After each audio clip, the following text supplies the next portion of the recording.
Avant que quoi que ce soit n'existe, il n'y avait que Dieu, gloire à lui, et rien n'était avec lui. Il n'y avait ni ciel ni terre, ni eau ni lumière, ni temps ni espace, seulement Dieu, le Créateur éternel et autosuffisant. Puis Dieu voulut créer l'univers, et commença par créer la première chose, le grand trône, au-dessus de toute chose. Puis il créa la plume, la grande plume que Dieu créa, et lui dit, écris. La plume lui demanda, que écrirai-je, Seigneur? Dieu répondit, écris tout ce qui a été et tout ce qui sera, jusqu'au jour de la résurrection. Tout est écrit et prédestiné. Rien n'arrive sans la permission de Dieu. Tout ce que Dieu a créé est entièrement écrit et prédestiné. Après cela, Dieu Tout-Puissant commença à créer les 7 cieux et la terre, les montagnes et les rivières, ainsi que le soleil, la lune, les planètes et les étoiles qui ornent le ciel, tout cela sur son ordre, prédestiné et parfait. Dieu Tout-Puissant dit, Dieu créa les cieux et la terre et tout ce qui est entre eux en 6 jours. Puis Dieu Tout-Puissant créa une créature sur terre, qu'il appela les djinns.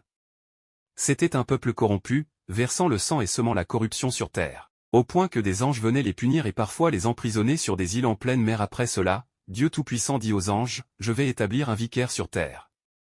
Les anges furent stupéfaits et dirent, est-ce que vous y établirez quelqu'un qui corrompra et répandra le sang, tandis que nous vous glorifions et vous sanctifions? Dieu répondit, en vérité, je sais ce que vous ignorez. Les anges ignoraient que ces vicaires seraient des prophètes, des martyrs et des justes qui bâtiraient la terre et répandraient la bonté. C'est ainsi que Dieu commença la création de l'homme, Adam, que la paix soit sur lui. Adam fut créé à partir de la poussière de la terre, de toutes les couleurs, blanche, noire, rouge et jaune. Puis la poussière se mélangea, et des êtres humains de couleurs et de tempéraments variés en émergèrent. Adam fut créé un vendredi, un grand jour. Ce jour-là, Dieu créa l'homme, ce jour-là il fut admis au paradis, ce jour-là il en fut expulsé, et ce jour-là viendra l'heure. Dieu créa Adam d'argile, puis l'humecta d'eau, le rendant collant, comme une poterie creuse. Dieu créa Adam de sa main, insuffla en lui de son esprit, et ordonna aux anges de se prosterner devant lui.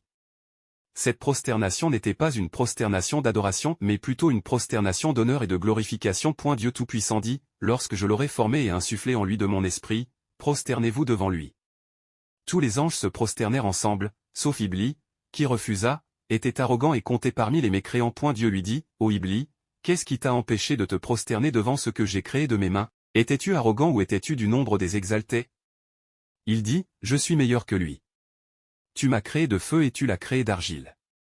C'est ici que commença la première désobéissance au ciel. La première rébellion contre le commandement de Dieu commença. Dieu ordonna que Satan soit chassé de sa miséricorde. Il lui dit, sors de là, car tu es chassé, et ma malédiction